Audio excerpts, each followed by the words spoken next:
മൂകം കരോതി വാചാലം പങ്കും ലംഘയത്തെ ഗിരിം യത്കൃപാത്തമഹം വന്ദേ പരമാനന്ദമാധവം. ഇന്ന് നാരായണീയം 68-ാമത്തെ ദശകത്തിൽ 3ഉം 4ഉം ശ്ലോകങ്ങളുടെ അർത്ഥം പറയാം. അർത്ഥം പറയുന്നത് കിഴക്കേപ്പാട്ട് വാര്യത്ത് ഭാരതി. 3ാമത്തെ ശ്ലോകം. തവ വിഭോ പരാ കോമളം ഭുജം നിജകളാന്തരേ പര്യവേഷ്ടയൽ ഗളസമുൽഗതം പ്രാണമാരുതം പ്രതിനിരുന്ധതീവാതിഹർഷുല. ഓരോരോ സ്ത്രീകളും ഭഗവാനെ കണ്ടപ്പോൾ ഉണ്ടായിട്ടുള്ള അവരവരുടെ ചേഷ്ടകളെ ആണ് ഈ ശ്ലോകങ്ങളിൽ വർണ്ണിക്കുന്നത്. അപ്പോൾ ആദ്യം ഒരു സ്ത്രീ അദ്ദേഹത്തിൻ്റെ കൈ പിടിച്ച് തൻ്റെ കുജങ്ങളിൽ അമർത്തിപ്പിടിച്ചുകൊണ്ടിരുന്നു എന്ന് പറഞ്ഞു. ഇനിയിപ്പോൾ രണ്ടാമത് ഈ ശ്ലോകത്തിൽ പറയണത് വേറെ ഒന്നാണ്. തവ വിഭോ പരാ. പരാ എന്ന് വെച്ചാൽ മറ്റൊരു സ്ത്രീ. തവ വിഭോ പര എന്നും കൂടി അങ്ങനെയും ഒരു പാഠം ഇതിട്ടിട്ട് പ്രശ്ലേഷം ഇട്ടിട്ടും കണ്ടിട്ടുണ്ട്. അങ്ങനെയാണെങ്കിൽ അപരാന്നായാലും അർത്ഥം ഒന്ന് തന്നെയാണ്. പരാ മറ്റൊരുത്തി. തവ വിഭോ അല്ലയോ വിഭുവായിട്ടുള്ള സർവവ്യാപിയായ ഭഗവാനെ. തവ കോമളം ഭുജം അങ്ങയുടെ കോമളമായിട്ടുള്ള മനോഹരമായിട്ടുള്ള മൃദുലമായിട്ടുള്ള ആ ഭുജത്തെ കയ്യിനെ നിജകളാന്തരേ പര്യവേഷ്ടയിൽ. നിജകളാന്തരേ തൻ്റെ ഗളത്തിൽ തൻ്റെ ഗളത്തിൻ്റെ ചുറ്റുമായിട്ട്. നിജകളാന്തരേ തൻ്റെ ഗളത്തിന് ചുറ്റുമായിട്ട് തൻ്റെ കഴുത്തിന് ചുറ്റുമായിട്ട് പര്യവേഷ്ടയെ ചുറ്റി പിടിച്ചു വെച്ചു എന്നാണ്. ഭഗവാന്റെ കൈയെടുത്തിട്ട് തൻ്റെ കഴുത്തിൽ ചുറ്റി വെച്ചു എന്ന്. നിജകളാന്തരേ തൻ്റേതായ ഗളാന്തരത്തിൽ ഗളം കഴുത്ത് ആ കഴുത്തിനെ ചേർത്തും കൊണ്ട് ചുറ്റി പിടിച്ചു എന്നാണ്. ഇനി അപ്പം അത് കണ്ടാൽ തോന്നും എന്ന് പറയുകയാണ് കവിയുടെ ഇതാണ്, ഭാവനയാണ്. ഗളസമുദ്ഗതം പ്രാണമാരുതം. ഗളസമുദ്ഗതം ഗളത്തിൽ നിന്ന് കഴുത്തിൽ നിന്ന് പുറത്തേക്ക് വരാൻ അതായത് പ്രാണമാരുതൻ വായു, പ്രാണവായു അത് വ്യഥ കൊണ്ട് ഭഗവാനെ കാണാതിരുന്നതായിട്ടുള്ള ആ വ്യഥ കൊണ്ട് പുറത്തേക്ക് പോകാനായിട്ട് പ്രാണൻ വിട്ടു പോകാൻ തരുന്നതായിരുന്നു. അത് കഴുത്ത് വരെ എത്തി, പുറത്തേക്ക് പോയിട്ടില്ല എന്ന് മാത്രമേ ഉള്ളൂ. അപ്പം അങ്ങനെയുള്ളതായിട്ടുള്ള ആ പ്രാണമാരുതനെ പിടിച്ചു നിർത്താനാണോ എന്ന് തോന്നുമാറ്, തടഞ്ഞു നിർത്താൻ പുറത്തേക്ക് പോകാണ്ട് മനസ്സിലാണോ എന്ന് തോന്നുമാറ് ഭഗവാന്റെ കയ്യ് തൻ്റെ കഴുത്തിൽ ചുറ്റിപ്പിടിച്ചു എന്നാണ്. ഗളസമുൽഗതം ഗളത്തിൽ നിന്ന് ഗളം വരെ സമുദ്ഗതമായിട്ടുള്ള പുറത്തേക്ക് ഉയർന്നു വന്നതായിട്ടുള്ള ആ പ്രാണമാരുതനെ പ്രാണവായുവിനെ പ്രതിനിരുന്ധതീ ഇവ. പ്രതിനിരുന്ധതീ വർഷ ഇവ അതിഹർഷുല. അവിടെ പദം മുറിക്കുമ്പോൾ പ്രതിനിരുന്ധതി ഇവ അതിഹർഷുല എന്നാണ്. പ്രതിനിരുന്ധതി ഇവ പ്രതിരുന്ധനം ചെയ്യുകയാണോ, അതായത് അതിനെ തടഞ്ഞു നിർത്തുകയാണോ എന്ന് തോന്നുമാറ്. ഇവ എന്ന് തോന്നുമാറത് ആ തോന്നുമാറ് എന്നുള്ള ഉത്പ്രേക്ഷയാണ്.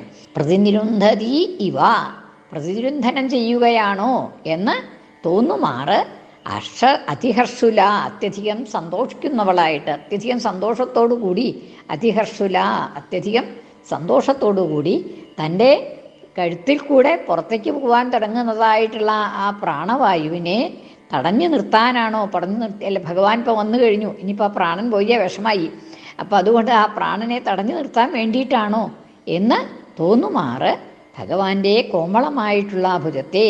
തവ കോമളം ഭുജം അങ്ങയുടെ ആ കോമളമായ ഭുജത്തെ നിജകളാന്തരേ പര്യവേഷ്ടയ തൻ്റെ ഗളാന്തരത്തിൽ പര്യവേഷ്ടയ ചുറ്റി പിടിച്ചു. അതാ ചുറ്റി പിടിച്ചപ്പോൾ അത് മുക്കി പിടിച്ചിട്ടുണ്ടെങ്കിൽ പിന്നെ വായുവിന് പുറത്തേക്ക് പോകാൻ സൗകര്യം ഉണ്ടാവില്ലല്ലോ എന്ന് തോന്നുമാറ്, അങ്ങനെയാണോ എന്ന് തോന്നുമാറ് ആ സ്ത്രീ സന്തോഷത്തോടു കൂടി, ഗോപസ്ത്രീ സന്തോഷത്തോടു കൂടി ഭഗവാന്റെ കൈയെടുത്ത് തൻ്റെ കഴുത്തിന് ചുറ്റും പിടിച്ചു എന്നാണ്.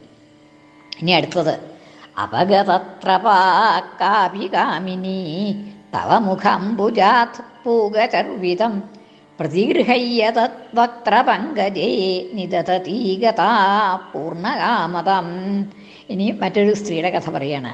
അപഗതത്രപാ ലജ്ജയില്ലാതെ കണ്ട് കാമിനി മറ്റൊരു ഏതോ ഒരു കാമിനി, ഒരു ഗോപസ്ത്രീ മറ്റൊരു ഗോപസ്ത്രീ ലജ്ജ വിട്ട് അപഗത ത്രപാഞ്ച ലജ്ജ നാണം നാണമില്ലാതെ കണ്ട് ലജ്ജയില്ലാതെ കണ്ട് മറ്റൊരു ഗോപസ്ത്രീ കാമിനി തവ മുഖാംബുജാത് അങ്ങയുടെ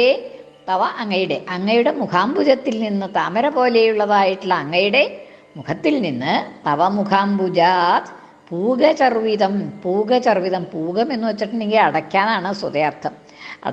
അടയ്ക്ക ചർവി അത് ചവച്ചിട്ടുള്ളത്, അടയ്ക്ക ചവച്ചിട്ടുള്ളത് എന്ന് വെച്ചാൽ അടയ്ക്ക മാത്രമല്ല. അപ്പോൾ 3 വെറ്റില ചവച്ചതായിട്ടുള്ള പൂഗചർവിതം, വെറ്റില 3 കൂട്ട് നമ്മൾ പറയുന്നു, അത് തന്നെയാണത്.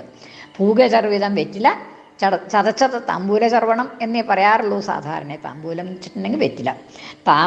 പൂഗചർവിതം, ആ പൂഗചർവിതം എന്ന പൂഗ ആണ് അവിടെ പറഞ്ഞിരിക്കുന്നത് എന്ന് വെച്ചാലും അത് എല്ലാറ്റിനെയും സൂചിപ്പിക്കുന്നതാണ്. പൂഗചർവിതം താമ്പൂലം പകുതി ചവച്ചതായിട്ടുള്ള ആ താമ്പൂലത്തെ, ഭഗവാൻ പകുതി ചവച്ചിട്ടുള്ളതായിട്ടുള്ള ആ താമ്പൂലത്തെ പ്രതിഗൃഹയ്യ, അത് എടുത്തിട്ട് ആ ഭഗവാന്റെ വായിൽ നിന്ന് ആ പൂഗചർവിതം എടുത്തിട്ട് പ്രതിഗൃഹയ്യ സ്വീകരിച്ചിട്ട് തത് വക്ത്രപങ്കജേ, അത് വക്ത്രപങ്കജേ തൻ്റെ മുഖത്ത്, തൻ്റെ വക്രമാകുന്ന പങ്കജത്തിൽ, പങ്കജം പോലെയുള്ള തൻ്റെ വക്രത്തിൽ, തൻ്റെ മുഖത്ത്, തൻ്റെ വായിൽ നിദധതി വെച്ചുകൊണ്ട് ഗതാ പൂർണ്ണകാമതാം ഗതാ, പൂർണ്ണമായിട്ടുള്ള ആ കാമത്തോടു കൂടിയ അവസ്ഥ, ആ ആഗ്രഹമൊക്കെ സാധിച്ചത് മാതിരി പൂർണ്ണമായതുപോലെ, കാമങ്ങൾ പൂർണ്ണമായതുപോലെ ഗതാ ആയിത്തീർന്നു. പൂർണ്ണകാമതാം തൻ്റെ ആഗ്രഹം സാധിച്ചതുപോലെ ഭഗവാന്റെ മുഖത്തു നിന്ന് ആ വെറ്റില ചവച്ചത്, താമ്പൂലം ചവച്ചത് അതെടുത്ത് തൻ്റെ വായിൽ വെച്ചിട്ട് പൂർണ്ണകാമയായിട്ട് തീർന്നു എന്നാണ്. അപഗതത്രപ, അപ്പോൾ ലജ്ജയില്ലാതെ കണ്ടാണ് ആ ചെയ്തത് എന്ന് പറയുകയാണ്. ലജ്ജ എന്നുള്ള യാതൊരു വികാരങ്ങളും അവർക്ക് ഉണ്ടായിരുന്നില്ല ഗോപസ്ത്രീകൾക്ക് എന്നുള്ളതാണ് ഇവിടെ ഇതുകൊണ്ടൊക്കെ പറയണത്. വേറെ ആരെങ്കിലും കണ്ടാലോ ഇത് ശരിയാണോ അല്ലേ എന്നുള്ളതൊന്നുമില്ല. ഭഗവാനെ കണ്ടതായിട്ടുള്ള ഒരു ആനന്ദ അതിരേകം, അവിടെ എന്തൊക്കെയാണ് അവർ പ്രവർത്തിക്കണത് എന്നുള്ളതിന് യാതൊരു അതിരും ഉണ്ടായിരുന്നില്ല. ഓരോരുത്തരും ഓരോ തരത്തിൽ ഭഗവാനെ കണ്ടിട്ടുള്ളതായിട്ടുള്ള തങ്ങളുടെ സന്തോഷം, അത് സന്തോഷത്തോടു കൂടി ഓരോന്ന് ചെയ്തു. എന്താണ് ചെയ്യണത് എന്നുള്ളത് അവർക്ക് നിശ്ചയില്ല. എന്താണ് ആരെങ്കിലും കാണുന്നുണ്ടോ എന്നുള്ളതും അതെങ്ങനെയാണ് വ്യാഖ്യാനിക്കുക എന്നുള്ളതും യാതൊന്നും ബോധമില്ലാതെ കണ്ട് ഓരോരുത്തരും ഓരോന്ന് ചെയ്തു, സന്തോഷാധിക്യം കൊണ്ട് എന്നാണ്. തവ ത്രപ ഇല്ലാതായി തീർന്നതായി, ലജ്ജയില്ലാതെ ഒരു ഗോപസ്ത്രീ തവ മുഖാംബുജാത് അങ്ങയുടെ മുഖത്തിൽ നിന്ന്, താമര പോലെയുള്ളതായിട്ടുള്ള മനോഹരമായ അങ്ങയുടെ മുഖത്തിൽ നിന്ന്, അങ്ങയുടെ വായിൽ നിന്ന്, ആ മുഖശബ്ദത്തിൻ്റെ 2 അർത്ഥമുണ്ട്. വായ എന്നുള്ള അർത്ഥമുണ്ട്, മുഖം എന്നുള്ളതായിട്ടുള്ള അർത്ഥമുണ്ട്. 2 അർത്ഥത്തിലും പ്രയോഗിക്കാം.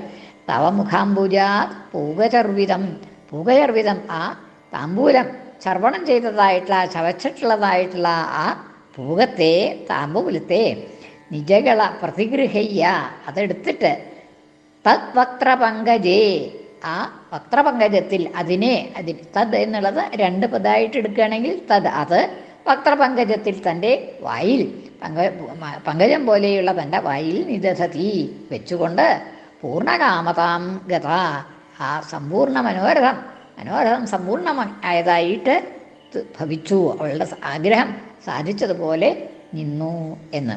2 ശ്ലോകം ഒന്നുകൂടിയും ചൊല്ലാം.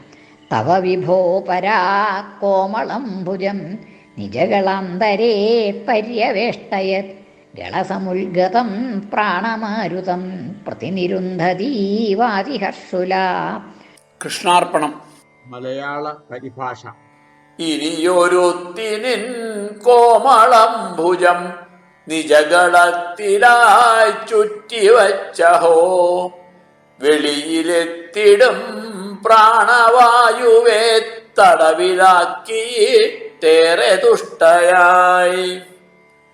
അപഗതത്രപാ കാവികാമിനി തവ മുഖാംബുജാത് പൂഗചർവിതം പ്രതിഗൃഹയ്യ തദ്വക്ത്രപങ്കജേ നിദധതി ഗതാ പൂർണ്ണകാമതം. കൃഷ്ണാർപ്പണം. മലയാള പരിഭാഷ.